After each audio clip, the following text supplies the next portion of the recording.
Good evening बच्चों। हम पढ़ें चैप्टर कंटिन्यूटी एंड डिफरेंशियबिलिटी और आज इसका जो टॉपिक हम पढ़ने जा रहे हैं है रोले का प्रमेय, रोलेस थ्योरम।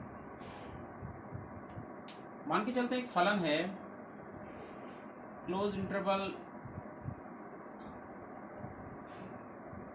ए बी से आर पे। कहने का मतलब है एक वास्तविक मानीय फलन है, रियल वैल्यूड फंक्शन है। अब इसमें तीन कंडीशंस हमारी पूरी हो रही हैं। पहली चीज़ है ये जो फलन है ये क्लोज इंटरवल ए बी में एफ एक्स जो है ए बी में क्लोज इंटरवल ए बी में संतत है, is continuous in the close interval A B. Second, F X जो है ओपन इंटरवल या खुले अंतराल ए बी में अवकलनीय है, अवकलनीय है। कहने का मतलब है F dash exist, F dash at ये एग्जिस्ट करता है इसके ओपन इंटरवल में। तीसरी एक और कंडीशन मैं लेके चल रहा हूं कि एफ ए और एफ बी की वैल्यू बराबर है। अगर ये तीनों प्रतिबंध पूरे होते हैं तो रोले के हिसाब से एक सी आपको मिलेगा। देयर इज ए सी, ये सी जो होगा ओपन इंटरवल ए बी में होगा सच दैट ये सी इस प्रकार का होगा such that F dash C equal to zero. तो इसका स्टेटमेंट है, रोले के प्रमेय का स्टेटमेंट है। इसको लिखना भी कई बार पूछा जाता है। तो इसको आपको तीन कंडीशंस के यदि इस रियल वैल्यूड फंक्शन में तीन कंडीशन पूरी हो रही हैं, ये फलन क्लोज इंटरवल ए बी में संतत है और ये फलन ओपन इंटरवल ए बी में अवकलनीय है और तीसरी चीज़ एफ ए बराबर एफ बी है, तो एक सी इस ओपन इंटरवल ए बी में एक सी होता है, कम से कम एक सी इस प्रकार का होता है कि जिसके लिए एफ डैश सी का मान 0 होता है।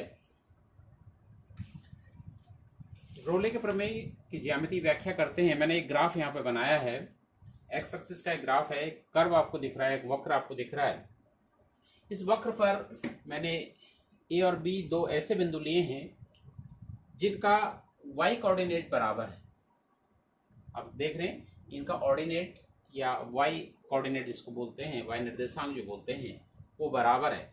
अगर ये वैल्यू a है, कहने का मतलब इस a का x निर्देशांक यदि a है तो y निर्देशांक को हम बोल रहे हैं f। ऐसे ही इस b बिंदु का x निर्देशांक b है तो y निर्देशांक है f। अब पहला जो पॉइंट था, पहला पॉइंट जो हमने पढ़ा था कि क्लोज इंटरवल ए बी में यह वक्र को क्या लेना है, इस वक्र को हम लेते हैं संतत। अब देखते हैं यदि इस वक्र को ध्यान से देखें तो ए से बी के बीच में कोई भी ऐसा बिंदु नहीं है जहां पर यह वक्र टूट रहा है। इट इज, इसलिए यह कंटिन्यूअस है, कोई टूटन नहीं। ए से बी में कोई टूट नहीं है। यदि कोई टूट नहीं है इसलिए यह संतत है, इसलिए यह वक्र क्लोज इंटरवल ए बी में संतत है। दूसरी चीज है ओपन इंटरवल ए बी की मैं अगर बात करूं, अगर ओपन इंटरवल ए बी मतलब यहां से यहां तक अगर देखेंगे तो अलग अलग बिंदुओं पर यदि मैं टेंजेंट खींचूं, इसकी स्पर्श रेखा खींचूं, तो स्पर्श रेखा अलग अलग आएगी। यदि ए से बी तक के बीच के बिंदुओं की मैं बात करूं तो अगर यदि इन पर स्पर्श रेखा खींची जाए तो वो उसकी दिशा अलग अलग होगी, तो वो अलग अलग स्पर्श रेखा होगी। ए से बी के बीच में जो स्पर्श रेखाएं हैं वो अद्वितीय हैं। यदि स्पर्श रेखाएं अद्वितीय हैं तो इसका मतलब ये फलन अवकलनीय है। ये इसकी दूसरी शर्त होती है रोले के प्रमेय की। तीसरी चीज यदि मैं देखता हूं, अब ए और बी बिंदु ऐसे हैं जो कि जिनका ऑर्डिनेट या y निर्देशांक बराबर है। यदि y निर्देशांक बराबर है, इसके y निर्देशांक को मैंने लिखा है एफ ए और इसके y निर्देशांक को मैंने लिखा है एफ बी, तो एफ ए और एफ बी बराबर है। तो कहने का मतलब तीनों कंडीशंस जो कि रोले के प्रमेय की हैं तीनों शर्तें पूरी हो रही हैं यहाँ पर इस वक्र के लिए। तो क्या होता है, यहाँ पर कम से कम एक ऐसा बिंदु होगा, रोले के प्रमेय के हिसाब से कम एक ऐसा बिंदु ए और बी के बीच में है जिसके लिए एफ डैश एक्स का मान 0 है। तो आप देख रहे हैं इस हाईएस्ट पॉइंट को यदि मैं देखूं, इस हाईएस्ट पॉइंट पर यदि मैं एक स्पर्श रेखा खींचता हूं, तो ये जो स्पर्श रेखा है हाईएस्ट पॉइंट पर, स्पर्श रेखा, यह रेखा इस एक्स अक्ष के पी पर, जो स्पर्श रेखा है पी पर स्पर्श रेखा एक्स अक्ष के समानांतर है, एक्स अक्ष के समानांतर। यदि एक्स अक्ष के समानांतर कोई रेखा होती है तब जो थीटा की वैल्यू होती है वो आप 0 अंश लेते हैं, और इसकी प्रवणता m जो कि tan थीटा से निकाला जाता है ये tan 0 है, और tan 0 का मान होता है 0। अब m अगर मैं डिफरेंशिएशन की बात करूं तो पहला डेरिवेटिव होता है dy बटे dx या f डैश x, इसको आप f डैश x भी बोलते हैं, ये m को प्रदर्शित करता है। तो f डैश x का मान जो हो गया, क्योंकि m का मान 0 है अर्थात f डैश x का मान 0 है, और x यहाँ पर जो x की वैल्यू है वो इस p बिंदु के लिए c है। तो this implies f dash c equal to g। ठीक है, तो इस प्रकार से ज्योमेट्रिकली इसको हम समझते हैं, इसकी व्याख्या करते हैं रोले के प्रमेय के लिए। सबसे पहले ए और बी के बीच में कोई टूट नहीं है तो क्लोज इंटरवल ए बी में ये संतत होगा, और ओपन इंटरवल ए बी में अगर ए और बी के बीच के बिंदुओं की मैं बात करूं तो जितनी भी बिंदु हैं ए और बी के बीच में, इस पर जो स्पर्श रेखाएं यदि खींची जाएं वो यूनिक है, अद्वितीय है, इसलिए यह बिंदु ए और यह जो ग्राफ है, यह जो वक्र है वो ए और बी के बीच में अवकलनीय है। तीसरा, ए और बी बिंदु ऐसे हैं जिनका y निर्देशांक बराबर है, इसलिए एफ ए और एफ बी बराबर हो गए। तीनों शर्तें पूरी हो रही हैं। तो और इसके रोले के प्रमेय के हिसाब से ए और बी के बीच में एक ऐसा बिंदु होना चाहिए जिसके लिए एफ डैश सी 0 है। तो वो बिंदु हमें यहाँ पर पी दिख रहा है, क्योंकि ये जो पी पर यदि स्पर्श रेखा खींची जाए तो यह स्पर्श रेखा इस एक्स अक्ष के समानांतर होती है। तो एक्स अक्ष के समानांतर के लिए थीटा का मान 0, और m जो होता है tan थीटा से निकलता है, ये tan 0 0 आ गया। और m जो होता है वो अगर मैं अवकलन की बात करूं तो वो f डैश x जो होता है वो m को प्रदर्शित करता है, तो f डैश x का मान 0 हो गया, और इस p बिंदु के लिए x का जो मान है वो c के बराबर, तो f डैश c बराबर 0। इस प्रकार से इसको ज्योमेट्रिकली हम समझते हैं रोले के प्रमेय। एक्सरसाइज 5.8 का जो पहला क्वेश्चन है, फलन f(x) बराबर x² plus 2x minus 8 x belongs to -4 to 2 close interval के लिए रोले के प्रमेय को सत्यापित करो। तो इसको सॉल्व करते हैं, सत्यापित करते हैं। तो सबसे पहले फलन जो दिया है, फलन f(x) जो हमें दिया है वो x² प्लस 2x माइनस 8 और x belongs to -4।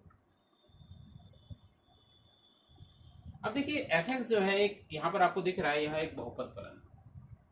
Since f(x) एक बहुपद फलन, बहुपद फलन अर्थात पॉलिनोमियल,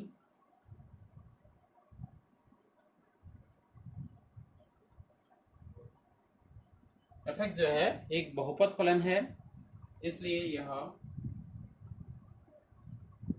कोई भी बहुपद फलन हमने पढ़ा था x के प्रत्येक मान पर, प्रत्येक रियल नंबर पर, इसलिए यह for every x belongs to r के लिए संतत एवं अवकलनीय है, एवं अवकलनीय है। क्योंकि कोई भी बहुपद फलन x के किसी भी मान के लिए, किसी भी रियल नंबर के लिए संतत होता है और अवकलनीय होता है। इसलिए अगर हम क्लोज इंटरवल की मैं बात करूं, इसलिए f(x) -4 to क्लोज इंटरवल में संतत है,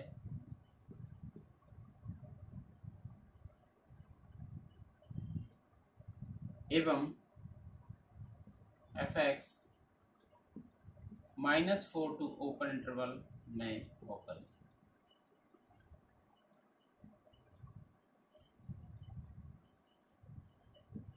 क्योंकि यहाँ पर भी रियल वैल्यूड हमने ली है, रियल वैल्यू ली है, -4 टू से 2 हो तो वो रियल वैल्यू ही हो। इसके बाद F A equal to F B निकालने के लिए मैं f -4 निकाल के देखता हूँ। तो x की जगह पर यहाँ पर -4 ले लेते हैं, तो -4 का स्क्वायर प्लस 2 इंटू -4 -8, -4 का स्क्वायर 16 -8 ये कुल मिला के 16 -8 8 -8 0, f -4 की वैल्यू आ गई 0। और दूसरा हम निकाल लेते हैं f2, तो यहाँ पर x की जगह 2 रख देते हैं, 2 square plus 2 into 2 -8, 2 square is 4 plus 4 -4 plus 4 8 -8 0। तो this implies f -4 equal to. तीन कंडीशंस को अगर मैं देखूं तो ये जो एफ एक्स है यहाँ पे, यह क्लोज इंटरवल या बंद अंतराल में संतत है। यह एफ एक्स ओपन इंटरवल या खुले अंतराल में अवकलनीय है -42, और f -4 और fv f2 का मान भी बराबर है। तो कहने का मतलब है रोले के प्रमेय की तीनों शर्तें जो रोले के प्रमेय की हैं ये यहाँ पर फुलफिल हो रही हैं। तो क्या होना चाहिए, तो एक हमें c ऐसा मिलना चाहिए जिसके लिए f' का मान 0, तो उसको निकाल लेते हैं। इसके लिए हम क्या करेंगे, इसको हम डिफरेंशिएट कर लेते हैं। F X equal to X square plus 2, हमारा जो है एक्स स्क्वायर प्लस 2x -8, ये हमें फलन दिया था। इसको मैं डिफरेंशिएट करता हूं x के रेस्पेक्ट में, तो दिस इंप्लाइज f' का जो मान आएगा, f' x के रेस्पेक्ट में डिफरेंशिएट किया, f(x) का हो गया f', x स्क्वायर का हो गया 2x, और 2 इंटू 1 -8 का हो गया जी। तो कहने का मतलब है 2x प्लस 2, ये वैल्यू आ गई f' की, ठीक है। तो दिस इम्प्लाइज हम निकाल लेते हैं, x की जगह c ले लेते हैं, f', तो 2c प्लस 2। अब f' को मैं 0 लेके चलूंगा, f' equal to 0 implies f' equal to 0 implies 2c plus 2, जो f' का मान है 2c plus 2 equal to 0। This implies 2c equal to 2c की जो वैल्यू आ गई, इस 2 को इधर मैंने पक्षांतर किया राइट हैंड साइड में, तो 2c equal to -2। This implies c equal to -2/2, that is -1, और -1 जो है इस ओपन इंटरवल में आता है, -4 2 इसी में लाई कर रहा है, -4 2 के बीच में ही -1 होता है। तो यही रोले का प्रमेय है कि हमें कम से कम एक ऐसा c मिलना चाहिए, कम से कम एक ऐसा मान मिलना चाहिए c का जो कि इस ओपन इंटरवल में हो, ठीक है। तो यहाँ पर हमें ऐसा एक c मिल गया जो कि ऋणिक है, जो कि इस ओपन इंटरवल -4 2 में है, इसलिए रोले का प्रमेय सत्यापित होता है। ये आपको लिखना पड़ेगा लास्ट में।